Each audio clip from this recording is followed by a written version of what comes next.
Hi, everyone. Thanks so much for being here. Give me 1 second to add our interpreter. My name is David London. I'm the Chief Experience Officer at the Peel in downtown Baltimore. And once again, thank you all so much for joining us here for this evening's artist talk with Julia Glatfelter and Jazz Ehrenberg to discuss their exhibit Pouring Light, which is currently up at Carroll Mansion in downtown Baltimore through March 14th.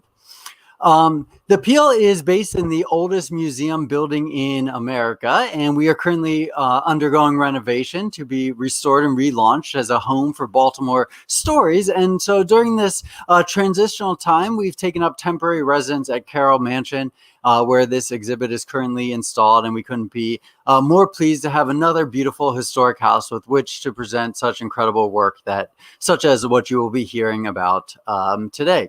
Today's event will last 1 hour in length. A few housekeeping things is on the right of the website screen. You will see a chat box. You can utilize that chat box in order to leave questions or comments, and those will be fed into our two artists today to respond to when it is appropriate. I will also be returning at the end of the presentation in order to facilitate some of that question and answers. But if questions do come up throughout the presentation, feel free to type them as they emerge, and we will make sure that they get delivered. We are offering a few accessibility options during today's presentation. As you will see next to me, we have a ASL interpreter who will be with us for the duration of the presentation, and we also have working behind the scenes a live cart transcriber who is providing live transcriptions. Those transcriptions are both being fed directly into YouTube, which you can access through hitting the CC closed caption button in the bottom of the browser, but also in a secondary screen directly beneath the video player on our website. If you have any questions about access or you would like to request the transcription of today's presentation after it is over, you can email access@thepeelcenter.org. If you have any technical issues during today's presentation, you can feel free to email us at online@thepeelcenter.org, and we will respond to you. We are also at the Peel on Facebook and Twitter, and the Peel Baltimore on Instagram.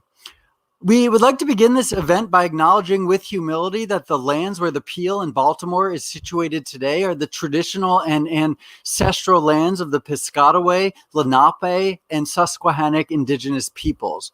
The vast coastal area today known as Baltimore City, Maryland, sustained indigenous peoples until the arrival of Europeans beginning in the 1600s. Over the next 400 years, many Piscataway, Lenape, and Susquehannock communities were decimated, absorbed by larger villages or tribes, and/or forced by the U.S. federal government to move west beyond the Mississippi River with larger tribes. Since then, other tribal peoples have moved here in diaspora, including Lumbee peoples. On January 9, 2012, two tribes of Piscataway, the Piscataway Conoy tribe and the Piscataway Indian Nation, became the first tribes recognized by the state of Maryland. In 2017, the state also recognized the Accahannock Indian tribe. We acknowledge that the Peel stands on stolen lands, and I would also like to acknowledge that this history and give thanks to those who helped us adapt it from the original text. And that text was authored by Ryan Coons, Peter Dayton, and Ashley Minner of the Lumbee tribe. Once again, I will be joining you at the end of the formal presentation to help field questions that are coming in through the chat box on our website. But for now, I would like to hand the stage over to our two artists here today, Julia Glatfelter and Jazz Ehrenberg, who will be discussing their exhibit currently up at Carroll Mansion called Pouring Light. So Julia and Jazz, thank you so much for being here. I'm going to take myself out. All right. Thank you, David. Thank you so much for being here with us tonight. My name is Jazz Ehrenberg. I'm a Baltimore community artist. And my work focuses on things that bring people together, like resilience, joy, and you'll see in some of my work today, the idea of home. Good evening, everyone. My name is Julia Glatfelter, and I'm also a Baltimore-based artist. A lot of my work focuses on conflict, on migration, on movement of people, and most recently about peace and conflict. And I live just near Patterson Park, and I spend my time working with the community in Highlandtown. So Jazz and I are really excited to share with you tonight and present our latest work in the show called Pouring Light. Yeah. So I think it would be nice if we just talk about sort of our history. Julia and I have known each other for 3 years. We've been... Jazz, I'm going to interrupt for 1 second. It's just been requested that if you could get a little bit closer to your microphone, then people might be able to hear you a tiny. Okay. Is this better? Okay.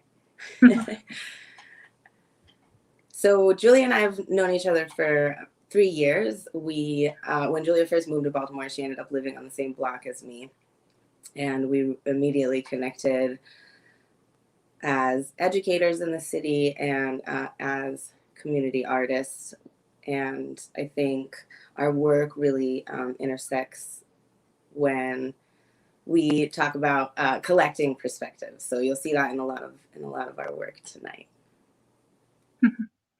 Yeah, Jazz and I have been kind of on parallel experiences over the past few years, and it's been really fun to journey together, just pursuing our work and naming that creating and bringing light and truth into places in creative ways is really just what we're passionate about. So we've been figuring out how to do that more for full time, how to do that fearlessly. And so we were really excited just in the last few months to kind of dream big and pursue this exhibition of putting a lot of our ideas in the center of our creative process. And so through the winter, we created a new body of work. We also included some older works that had resonance to the latest work we've made. But another kind of binding thing is that Jazz and I just all along have both been enthusiastic about the work of Baltimore Ceasefire. And so Jazz as an ambassador and me just as a citizen of Baltimore who cares about the work that Ceasefire does, we wanted to elevate them and thank them and encourage the tireless work of volunteers through this exhibition. And so if you're not familiar, Baltimore Ceasefire is a peace movement. It's not an organization, but it's a bunch of volunteers who started 3 years ago who wanted to say that when someone is killed as a result of violence in the city, it matters, and that every life is valuable. And so their practices of showing up in those spaces the day of, the day after, the week of, and connecting with family members and honoring that life. They call those gatherings sacred space rituals. And you'll see some of that illustrated in our work today that we'll share. But Baltimore Ceasefire, they also have 4 events a year, which are peace weekends, peace challenge weekends. And they're in February, May, August, and November. And so we just had one. And that's when we began this exhibition, was because this work that you're about to see has Ceasefire at the center. And so we hosted a life-giving event, which anyone can do in the city during these Peace Challenge weekends, as an alternative to death, is celebrating life. And Ceasefire models that for us and encourages everyone to join in 4 weekends a year. And so we were excited to open this exhibition and highlight their work. And we had the great gift of meeting some Ceasefire staff members and volunteers, some ambassadors who came to the space and were highly encouraged. So this show is for them to pour light and love back on them because they've been doing that tirelessly for the past 3 years. So yeah, well, we can kind of step into the foyer together, and for the next few minutes, we're going to look at images from the exhibition.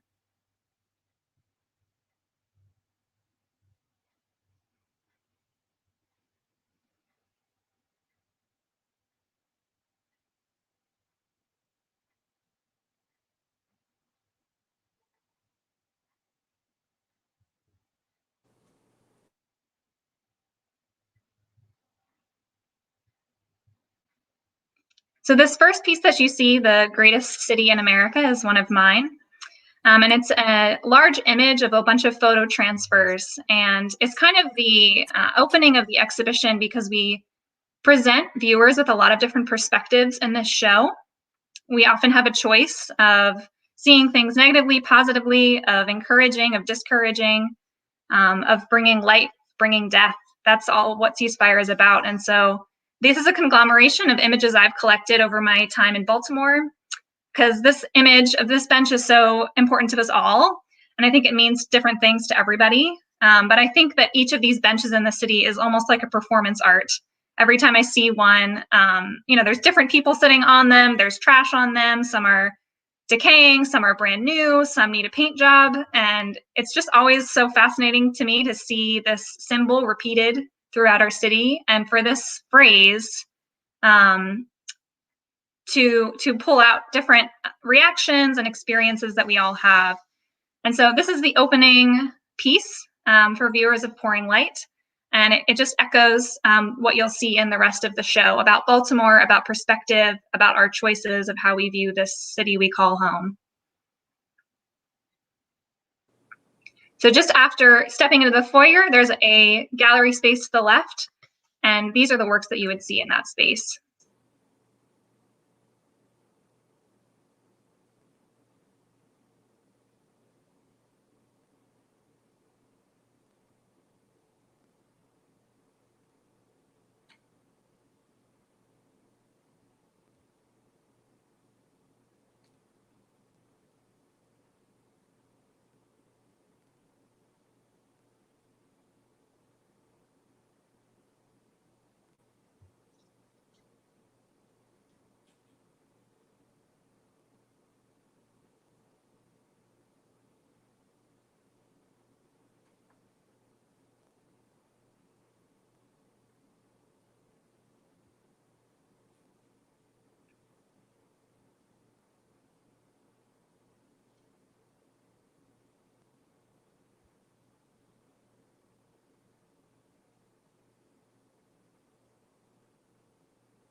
I would like to highlight the piece above the fireplace in this gallery space. This is the first of a series of 3 paintings that I did for this show, and they're my try at a depiction of ancestral spirits. When Baltimore Ceasefire performs a sacred space ritual, they really think about that space where that person lost their life, the last things that that person may have seen, and the general sort of spirits that are in that place, the spirits that maybe have taken that life onto its next adventure. So these black hands you'll see as a depiction of ancestral love, ancestral spirits. This is called Ancestors' Hands Hold.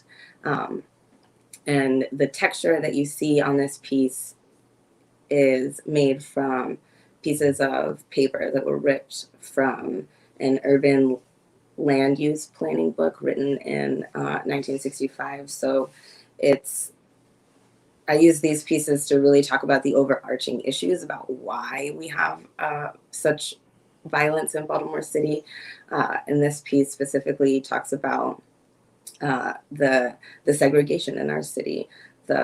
It's basically painted on the textbook of redlining. So I think I really use these pieces to talk about why this work needs to happen, why our city is the way it is right now.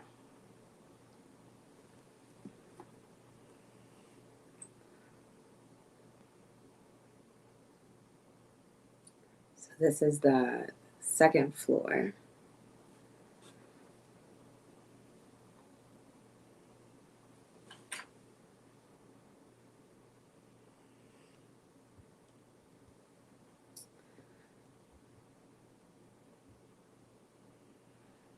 This is kind of the hallway where you can enter the different spaces.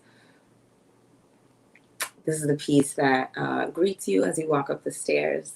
This is one of my personal favorites. It's called Ancestors, Hands, Love.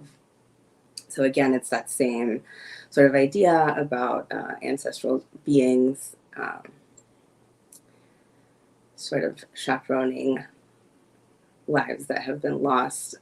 This particular piece is painted on articles documenting lives lost to gun violence in 2021. So this is a little more literal than the others, but conceptually, I think it's a very powerful thing to be greeted by. So in that same hallway, there's this image and a similar one. This photograph is taken from a larger body of work of mine that's called Be More at Home, where I really collect perspectives and try to just archive people's definitions of home. So this woman's name is Simone, and the piece is called Home is Ever Changing. And so for this project, it was really my goal to collect perspectives about home. So what I do is I walk around and talk to strangers and ask them what home means to them. And each photograph is titled with their answer. And this sort of collection has really highlighted the ways in which we are lacking in our care of people experiencing homelessness specifically. You'll see as we move on through the pieces in this show that their definitions are really specific to them. So this is the painting that I created out of that photograph, and so the title is the same. But I really, with these paintings, you'll see there's sort of a repetition. There's the black and white photograph, and then there's an extremely colorful version. And I think that is what really embodies the work of Baltimore Ceasefire. Just the pouring of light and love into these spaces and seeing not what everybody sees there, right?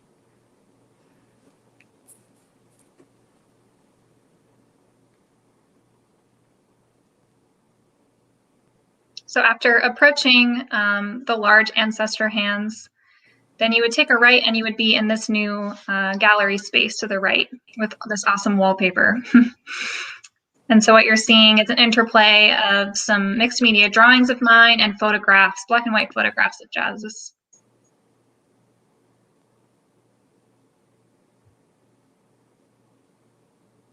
And in this room, I wanted to highlight this piece called Washed by the River. And this is part of a series of 3 that I created from documentation in the Baltimore Sun of images of families, communities gathering in these sacred space rituals we've talked about. So Ceasefire staff was present here in this space, and they led this ritual after there was a murder. And I was really compelled by this child and his expression. Jazz and I are both educators, and I often think about experiences and moments from the perspective of children. I think often too, because Jazz and I have to condense weighty topics into digestible bits for young minds. I think I often think about that too, just in my process of how can I simplify or how can I deliver a message in a more concise way. And so conceptually I do that, but I also often just implement children as the forefront, as the subject, so that we can think of these things from a childlike perspective. Often I think that we underestimate children and their ability to process experiences. And I just wanted to kind of honor this boy who had this experience in this image. I think he's, equally strong and protective of the space. He's almost guarding it. I wonder if he would let us in. And I think that the fact that Ceasefire kind of has that circle open to children and whomever is in the space is just a really beautiful, it makes for a really beautiful sacred space experience. But also I think that, these topics can become really weighty. And so I like to incorporate nature into a lot of my concepts as well. So some of the titles for these sacred space rituals took on verbs of ascension, of washing, of laying, of resting in the ground, things like that. And so I just painted the street as a river, kind of also a testament to the fact that Baltimore Ceasefire rituals often kind of transport you to a new place. It's a really beautiful ceremony, and it's a way to see that space in a totally new perspective and light. So I think that it often, again, transports you, and especially in community. I think that's a really powerful thing. So I wanted to render that here.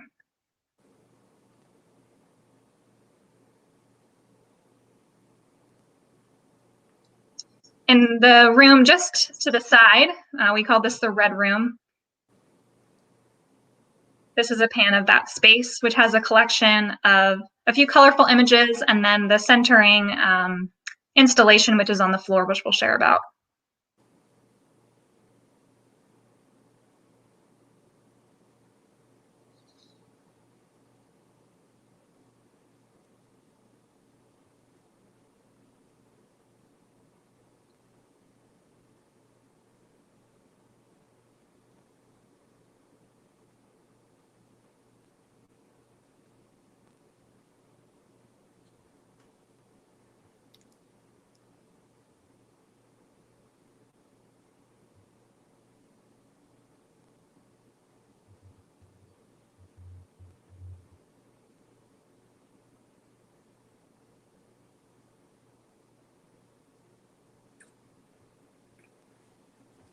So this is the third piece in the series of paintings that I did depicting ancestral spirits.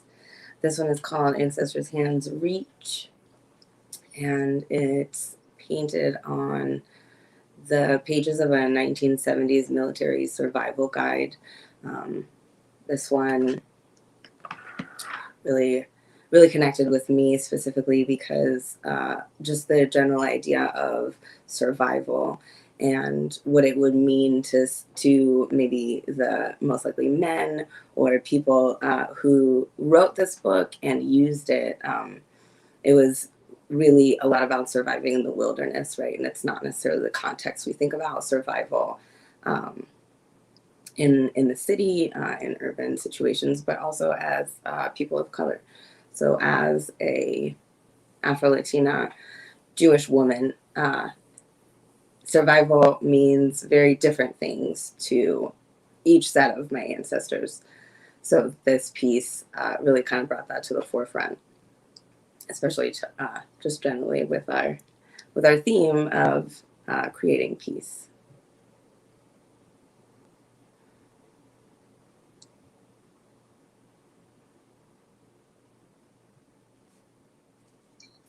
This piece is an installation I called The Right to Grow.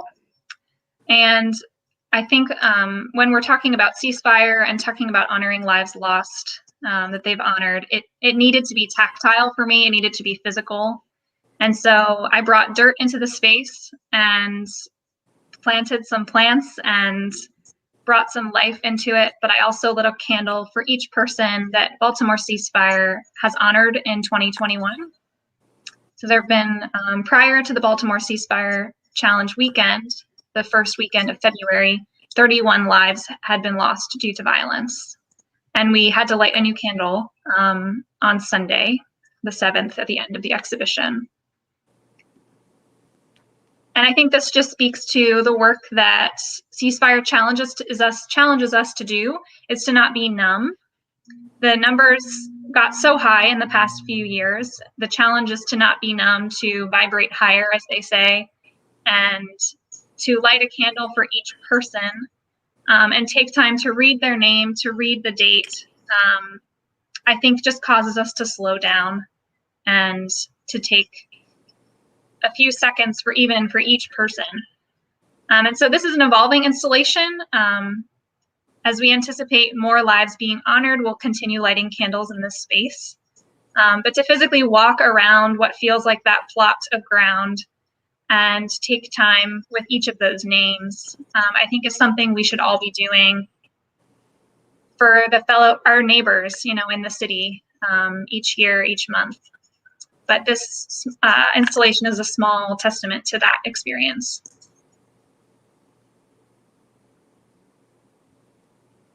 The piece hung up above it is another large mixed media drawing. This piece is called Crying Out from the Ground. And this is Erica Bridgeford. Erica is a co-founder of Baltimore Ceasefire 3 years ago when the first Baltimore Ceasefire Challenge weekend happened. She got down on the ground and honored the first life, and this is the image of her doing that. And I didn't know that until Erica entered the space and wept tears of lots of emotion. And she said, "Do you know when this event was?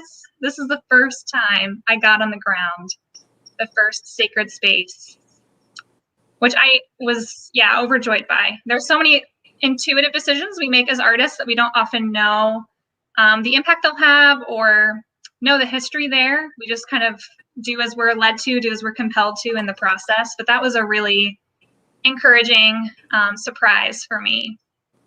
But this piece is called Crying Out from the Ground because actually crying out from the ground is a phrase that is in the Old Testament. I'm a Christian, and that story is familiar of the first murder that happened of Cain killing Abel. And the story goes that God turned to Cain and said, "Your brother's blood cries out to me from the ground." And this work, I think this phrase and this concept could be true for all of us if we're not becoming numb, but if we're continuing to be empathetic for each life.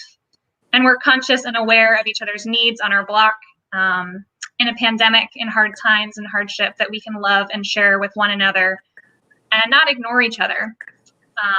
But I think that the staff at Ceasefire continues to model this, that each life speaks volumes. And also in kind of conversation with the installation on the floor, this image has, imagery of a gold plant and green fertile soil.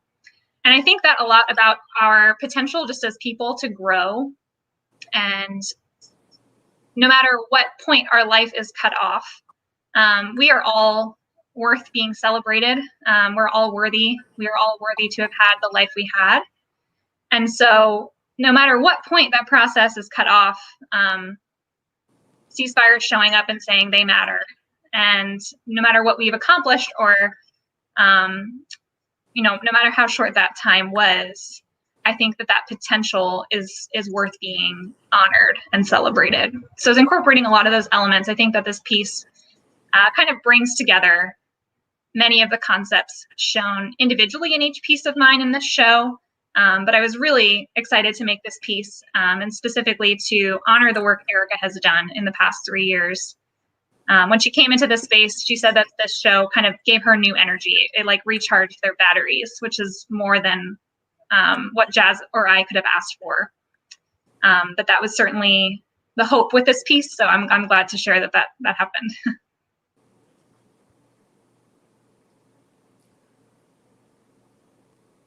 So this is the last room on that floor where we installed work.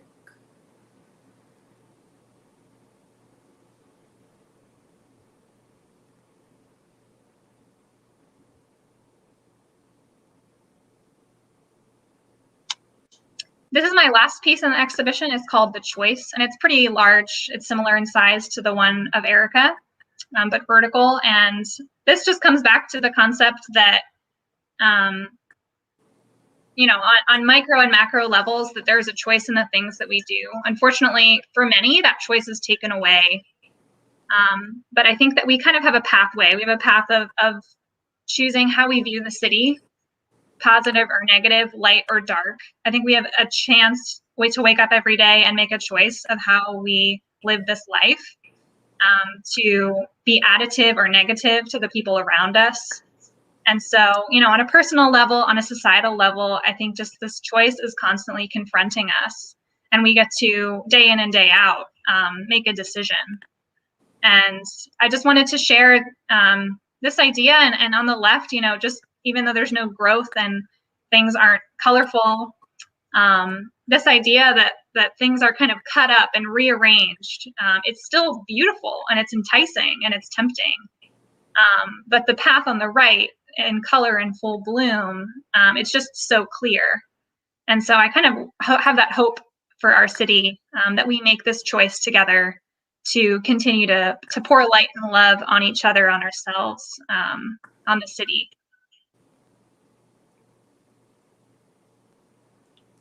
So this is one of the photographs in that room, also taken from that same archival project, collecting perspectives on home.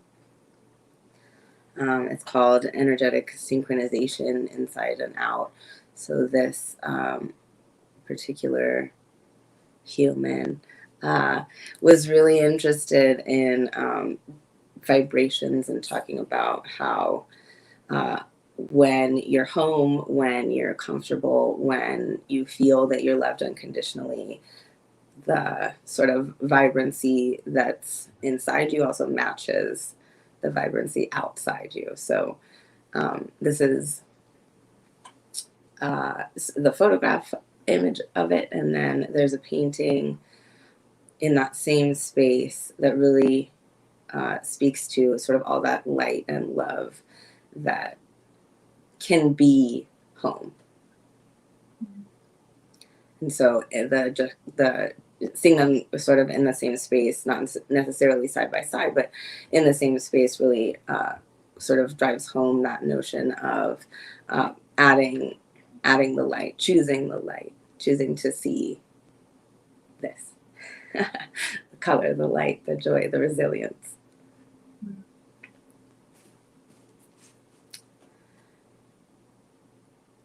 So these were really the main pieces we wanted to share with you today.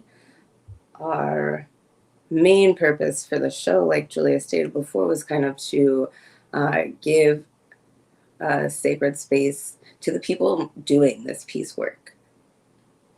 Their jobs are very difficult, I can imagine. And just to be able to say thank you and really give them a space to feel that love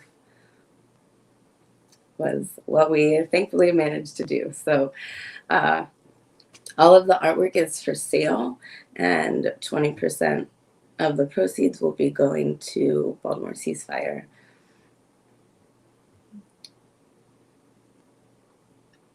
Yeah, you're seeing these prints here now. These are all available on our website, and then each of the original works are also for sale on our websites. Just to limit contact, we're not taking payments in the space, but we welcome you to browse these images more closely just for pleasure on our sites, but also this chance to give back to Baltimore Ceasefire. We'd love to give them a generous donation from the community, not just from us, at the close of the exhibition.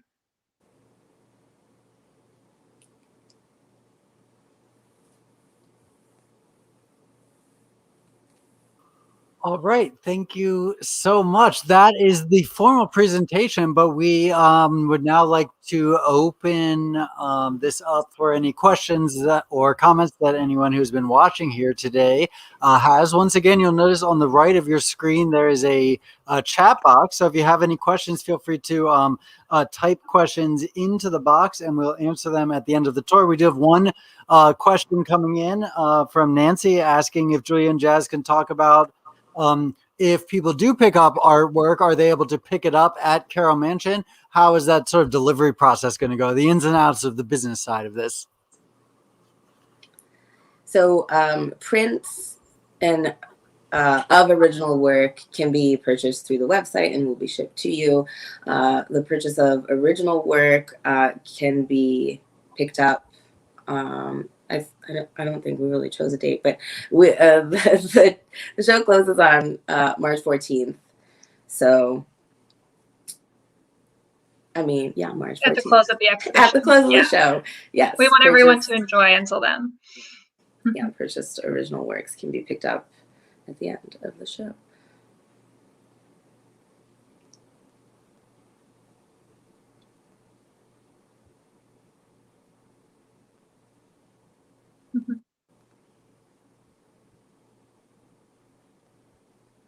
Oh, for some reason, David, we can't hear you. Sorry. Thank you. I was just saying, I'm going to take a moment to see if we have any additional questions coming in. And I also wanted to mention that we have Maya from our team working behind the scenes who will also chime in case I missed any questions. In the meantime, while we wait for some more questions to come in, Jazz and Joy, I know that you sort of mentioned it briefly during the start of your presentation, but I overheard you talking before the presentation started when we were getting acquainted, and you were talking about being neighbors and how this connection was made. And I thought maybe you could sort of share that story a little bit more in depth as to how this collaboration actually really formed. I can't remember like the first greeting, Jazz, but we were like on the literal same block in Upper Fells, and I think I understood that Jazz was an art teacher, and I'm as a fellow art teacher, often we feel like there's no one else who understands our brain, so we had a lot of the similar ways of thinking, and also a lot of similar struggles. If any other educators are out there listening, I think there's often a struggle between protecting your personal studio time and not letting that just be what you make for your students as examples, or having lesson planning replace your studio, your studio practice. So we just, I think, really fed off of each other's kind of experiences, and Jazz got more into outdoor mural work in the last few years, like really impressively, really professionally. So I've just tagged along and been her assistant on a couple projects, which I've been thrilled to do. But I think all along, we really were excited to do more than commissions and make work that could stand alone, that was, apart from schools, apart from clients, but just speak for ourselves, kind of.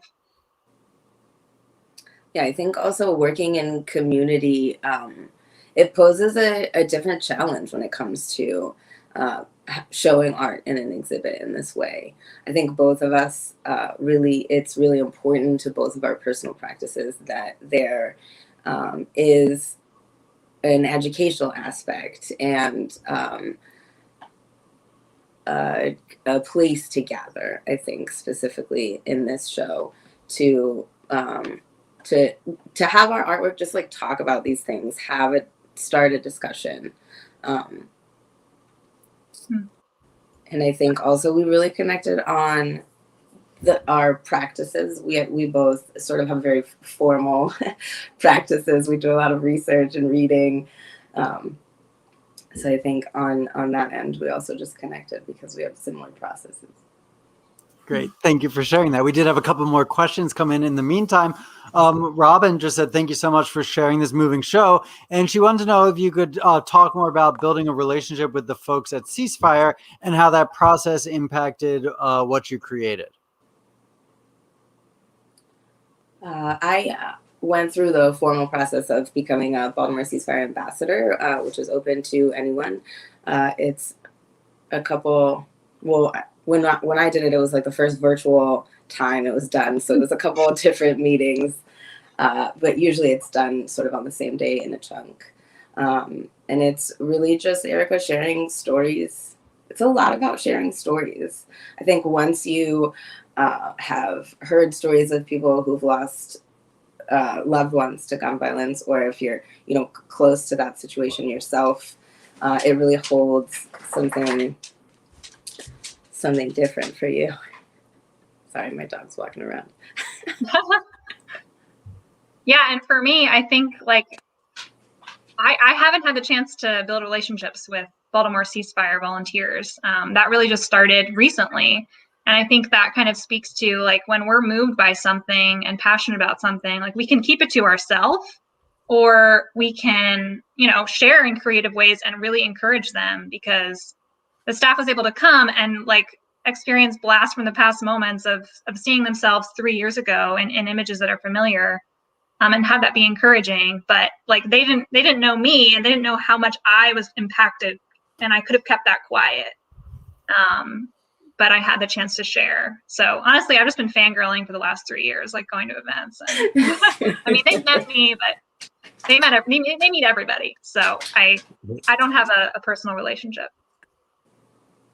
Yeah. But don't underestimate yourself. You can still encourage people. Yeah, they're very open to. They would like the movement to be interpreted by all Baltimoreans, so it's very welcomed. Great. Thank you both. We do have some more questions that come in, but before I get to those questions, I just wanted to make two requests. One, if you're joining us on our website or through YouTube, if you wanted to type in where you are watching from into the chat box, we always like to know where people are joining us from. That would be much appreciated.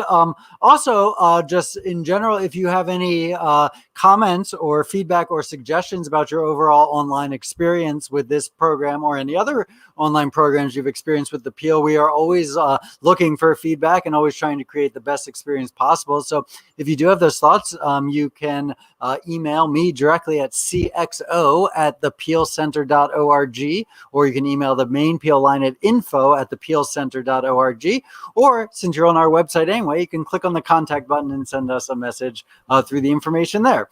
So I would like to now relay the next message question that's come in, which may have been addressed, but I was hoping you could go into a little bit more detail about the installation with the dirt. Heather is asking, and she wanted clarification, which I believe you said the answer was yes, is will you continue to add candles?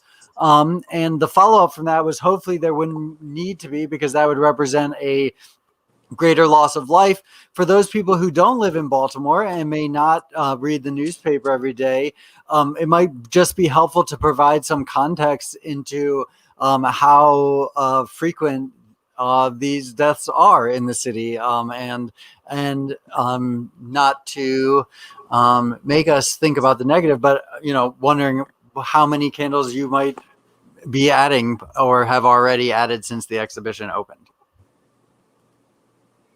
Yeah, so part of why Baltimore Ceasefire began is because Baltimore has one of the highest murders per capita in the United States.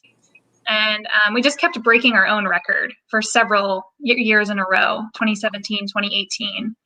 And it was to the point where it was over a murder per day was the rate. And thankfully, due to awesome research that's gone on in the past year, we can share that Baltimore Ceasefire Peace Challenge weekends, there's a 50% reduction in violence. And it's not that violence occurs the following day, but it's just a complete reduction. And so it's very much a movement to encourage, to honor, but certainly it is a peace movement that is promoting alternative forms of conflict resolution.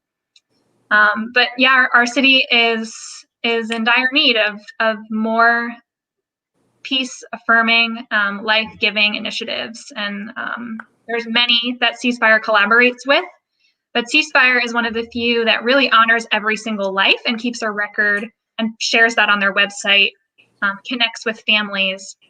And so they're a great resource. They are also in direct contact with Baltimore City Police Department. They're the first ones to be notified of murders, especially during Ceasefire weekends. And so that installation started just as an extra step from what they're already doing to name and honor those lives. So again, that installation started with 31 candles. There was one more life lost last weekend during Baltimore Ceasefire Peace Challenge. And we'll continue adding those through March 14th. Unfortunately, because of the statistics that have occurred in the last few months, I'm sadly anticipating maybe double that amount of candles by the end of the exhibition time. So perhaps about 60 people would be named there. And we just don't want anyone to be numb. We want to share their names, know their names, show up with Ceasefire, and declare that this isn't right and this isn't okay in our city.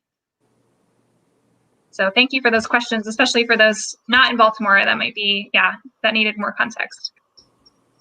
Was there anything you wanted to add, Jazz? No. Okay. Great. Thank you both for that answer. And I'm just seeing if there's any other additional questions that came in, or Maya, feel free if any questions have come in that you haven't seen. It looks like I've got that there, and I don't see any more questions coming into the chat. I'll leave it open for another minute, but while we wait to see if any additional questions come in, were there any other comments or information you want to provide about the exhibit? I'll provide a tiny bit of it, which is that the exhibit at Carroll Mansion, at the Peel's remote site for the duration of our renovation, is open Saturdays and Sundays from noon to 4 p.m. The building itself is open to the public, but in order to maintain COVID safety precautions, we are asking that you RSVP so that we're able to make sure we don't have too many people arriving at the same time.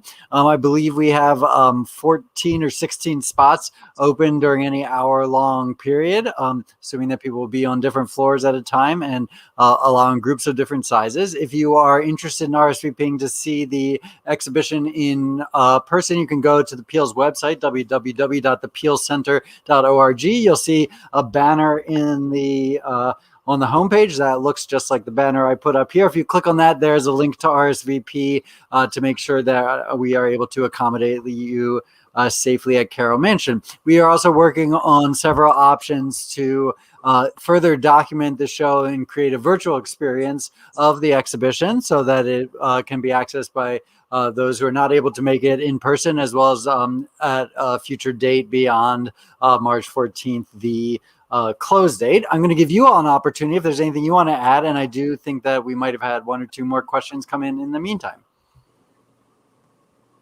I would just say it's worth visiting. Jazz and I showed just a few images, so there's plenty more to enjoy and see. But you really can't speak for the physical light that comes into that space. It's such a beautiful, booming mansion of a space, so much more exciting than a white boxed gallery. So there's a lot of visuals, a lot of beautiful architectural components to enjoy. So please, if you're in Baltimore, would love to see you there on the weekends. Thank you. And on that note, I just wanted to take a moment to thank Jim Durkee, the director at Carroll Mansion, as well as Matt, who works as the gallery manager, who are gracious hosts, not only to the Peel at large, but also to all of our visiting artists who are presenting exhibitions at Carroll Mansion. Another question has come in from Lee, who said, wonderful to hear your awareness of your neighbors and surroundings and share your perspectives and experiences as artists. And they were interested to know of any other topics or interests that you have or that you are working on or that you will work on in the future.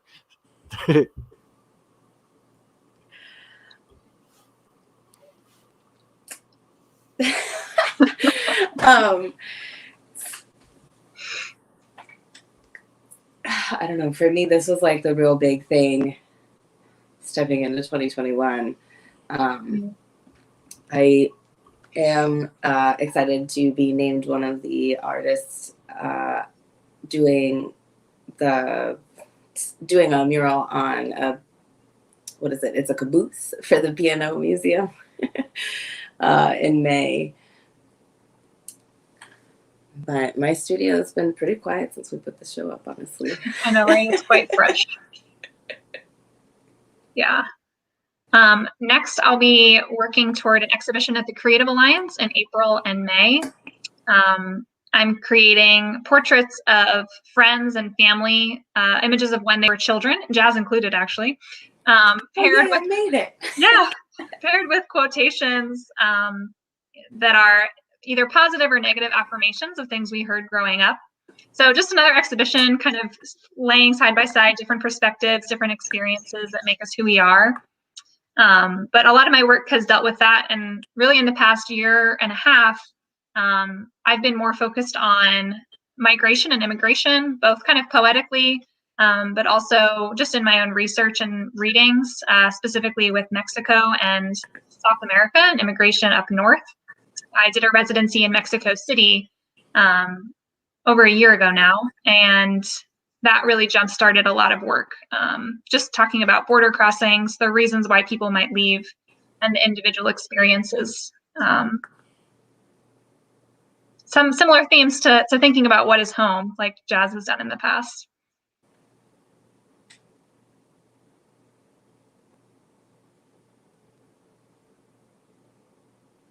Great. I don't see any more questions coming in. And we are fast approaching our time. So as I've done now twice before, Julie and Jazz, if there's any closing thoughts you wanted to share, now would be the time. And if not, then I'll just ask everyone to stick around a few more moments so I can share my parting thoughts. So anything for you two? I don't think so. No? Then from all of us at the Peel, we want to thank you for not only sharing your ideas and your art and your thoughts this evening, but for the entire month through March 14th at Carroll Mansion. As I mentioned, for everyone who is interested, you can visit Saturday, Sunday from noon to 4. So Jazz and Julia, thank you so much for being here. We will be in touch with you both shortly. And for everyone else who has joined us, we want to thank you so much for spending your evening with us today. We have a variety of programming lined up and in the works for the coming months. You can always stay on top of our events at thepeelcenter.org. Also to the right of this screen, if you have not already done so, you can sign up for our e-newsletter, which goes out once a week to stay on top of all the things we have happening at both the Peel and Carroll Mansion and other sites around town. Once again, my name is David London. I'm the Chief Experience Officer at the Peel. We want to thank you all so very much for joining us, and we look forward to seeing you again right back here in the not too distant future. Thanks, and have a great night.